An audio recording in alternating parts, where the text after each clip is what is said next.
gains and the losses, I'll go through them both once again because it's not too many names here. Jake Clifford's gone to Hull. Thomas McKaylee has sort of just become one of those journeymen once again as well. He was from Hull. Yeah. Oh, sorry. Yes, sorry. He's coming to Gaines. Oh, yeah, I got ahead of myself here. Sorry, guys. Jake Clifford has come back from Hull to the North Queensland Cowboys after I think it was a 2-year break, I believe. I might be right. Yeah, he was at the there, Knights or and he maybe went to 3. Hull. Yeah, there you go. And then Thomas McKaylee. Halfway through last year, left the Knights, didn't he, to go to Hull? Started, I think. Yeah, I think so. Early on. Now, the next one, Thomas McKaylee, he has been, I feel like he started 2 years ago at the Tigers, went to Super League, did who knows what there. I don't think he did much. Went to somewhere else, went to the Titans, and now he's gone to the Cowboys. So, don't know what to think of that one. The next one, You're right. he's been to 5 clubs in 5 years. Mate. There you go, another journeyman. Jazira Puavasi. I'm not even sure where have they signed him from, please, Jez? There was no information as to where they got him maybe from. one of those PNG guys. I think there was a talk about them signing a few PNG guys. So maybe that.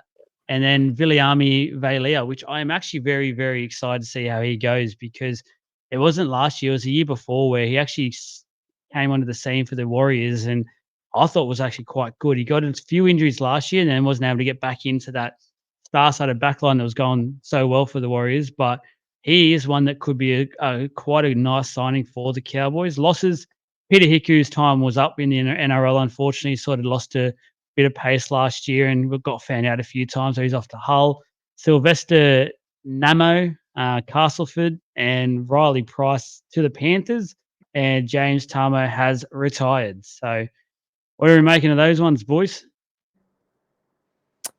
Everyone's excited that Clifford's come home. They put a big thing on their socials, even though it's only for 1 year, but they're quite excited that he's come back.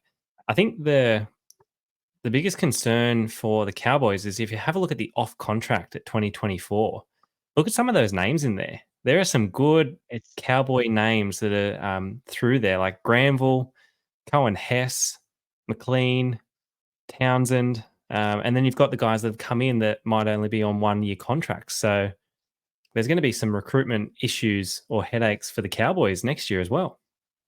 Could be a big moving year, I think.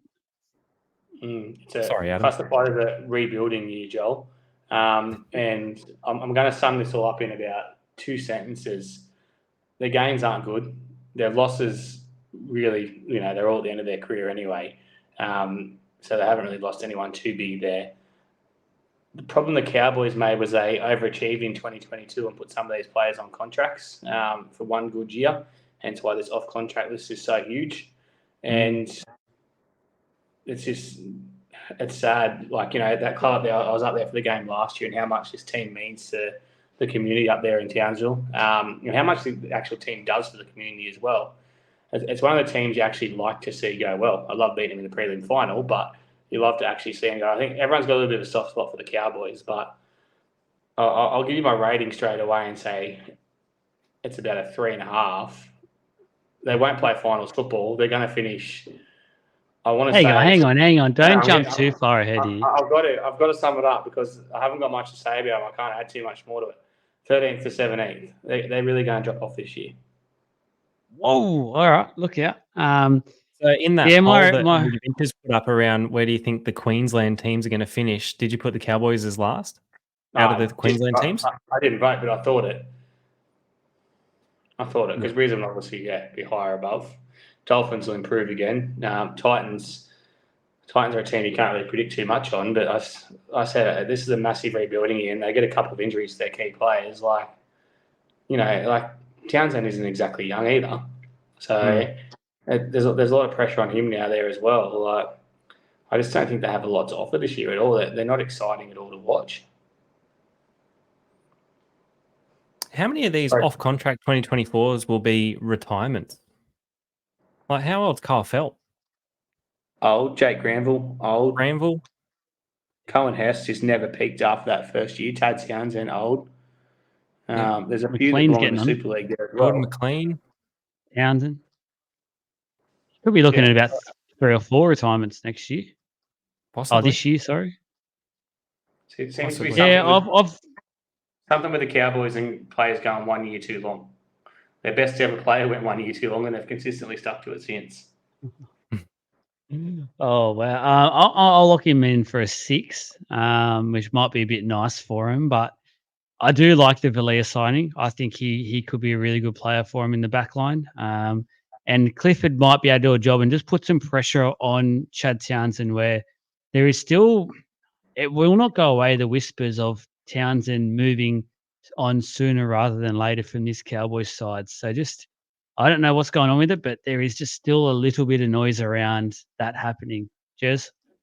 Yeah, I've got a 5, and I think this will become Jake Clifford's team, and I think they're going to try and make that happen sooner rather than later. But yeah, I dare say him pulling the reins. I think his time at Newcastle, he had some really nice patches there, but then just lost confidence, got run all over.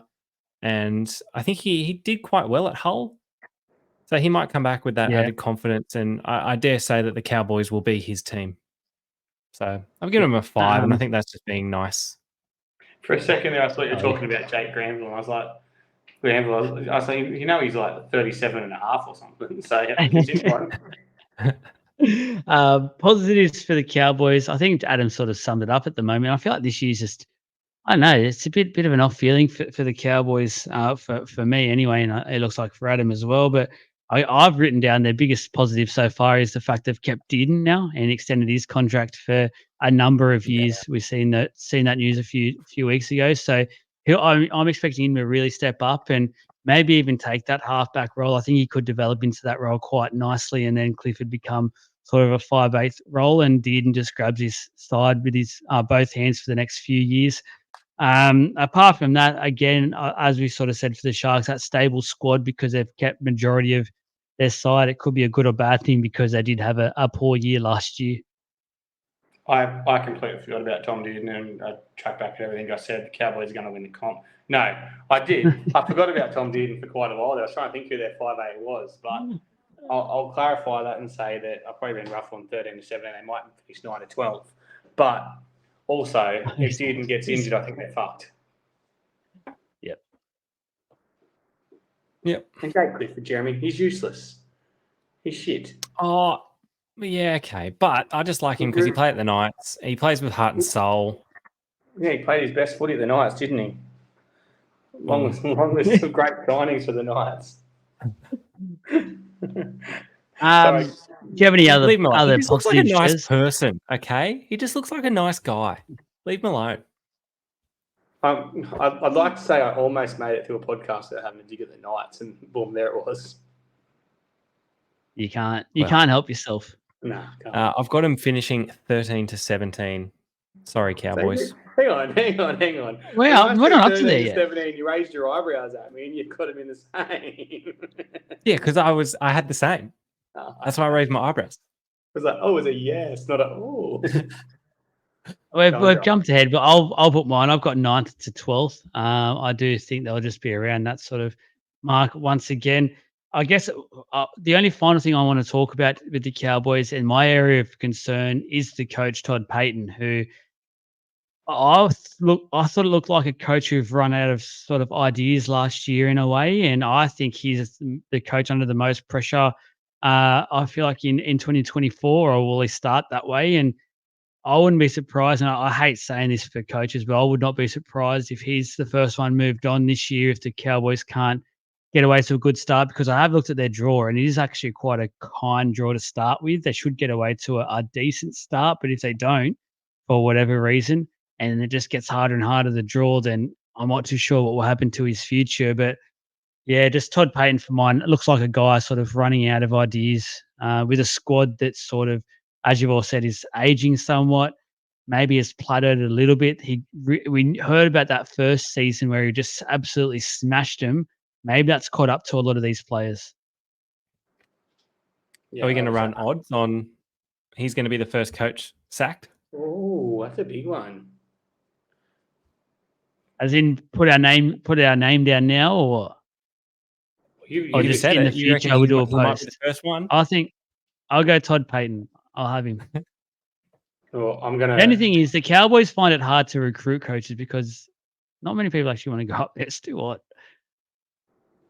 Yep. Speak. The good thing about going to North Queensland is you can drink all day and you don't feel the effects of it. Adam Martin happened in September 2022. My first coach, you've thrown a spinner in the works here. You have. It's a bit of a hard one. I think Ivan Cleary's skating on thin ice. Turmoil out there for Penrith. No, that's actually a really, really good question, Jeremy. That's probably the best question you've asked. It's got to be. That's the producer in him. Being rough on Todd Payton, in a way, I think it could be at the Bulldogs. Oh, Like the 5-year plan over. Or Manly. After one. Yeah, like Serraldo just he's built his team now for the last couple of years, and if they don't perform early on, I think he could be gone. And Gus will throw the money at Ivan Cleary. Honourable mention to Brad Arthur. Honourable mention to Brad Arthur, who could also get a mention of Parramatta underachieving in that first 10 rounds. Yep. Jez, who you got? I feel like you've got a name ready to throw out. I actually had Brad Arthur, just because I feel the people of Parramatta are revolting against him because it just hasn't really delivered. So I think if you guys have a couple of losses heading into the mid end of the season, I think he might be on the way out. So that's where I've put mine.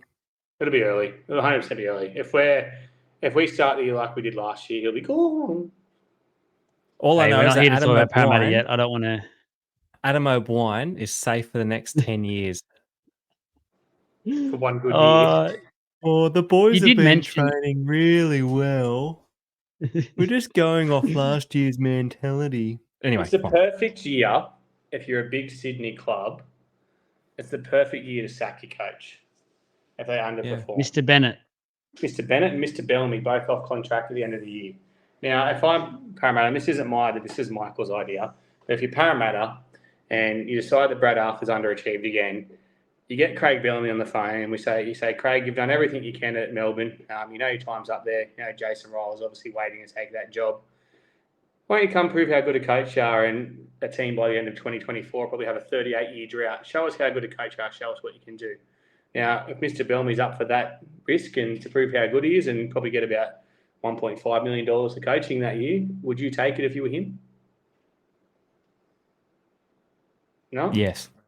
Yeah, 100%.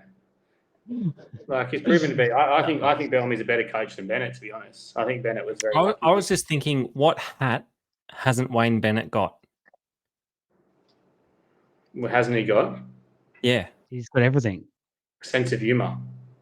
No. Like what hat? No. So he hasn't got a Parramatta hat, has he? No, he hasn't got a League of Inches hat. For sale at the website. Use this code. Either do we. I got a shirt, but we'll get there.